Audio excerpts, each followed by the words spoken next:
विसापूर जिल्हा खुले कारागृहातून पळून गेलेल्या जन्मठेपेच्या शिक्षेतील आरोपीला वेळापूर पोलिसांनी शितफीनं पकडून पुन्हा पोलिसांच्या ताब्यात दिलंय।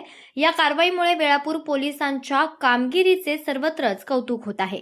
याबाबत सविस्तर माहिती अशी की मळोली तालुका माळशिरस येथील शिवाजी लक्ष्मण जाधव वय वर्ष 43 याला खुनाच्या गुन्ह्यात भारतीय दंड संहिता कलम 302 अंतर्गत जन्मठेपेची शिक्षा सुनावण्यात आली होती। तो श्रीगोंदा तालुक्यातील विसापूर जिल्हा खुले कारागृहात शिक्षा भोगत होता।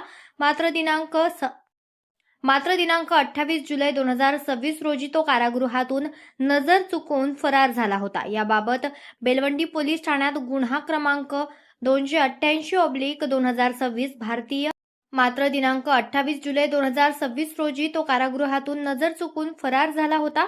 याबाबत बेलवंडी पोलीस ठाण्यात गुन्हा क्रमांक 288/2026 अन्वये भारतीय न्याय संहिता कलम 262 प्रमाणे गुन्हा दाखल करण्यात आला होता। फरार आरोपी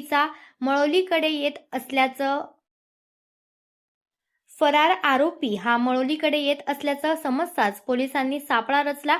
त्यानंतर आरोपी शिवाजी जाधव याला ताब्यात घेऊन पुढील कारवाईसाठी बेलवंडी पोलिसांच्या स्वाधीन करण्यात आलं। ही कारवाई पोलीस अधीक्षक अतुल कुलकर्णी, उपविभागीय पोलीस अधिकारी संतोष वालके यांच्या मार्गदर्शनाखाली वेळापूर पोलीस ठाण्याचे प्रभारी अधिकारी सहाय्यक पोलीस निरीक्षक आशिष कांबळे यांच्या नेतृत्वात करण्यात आली आहे।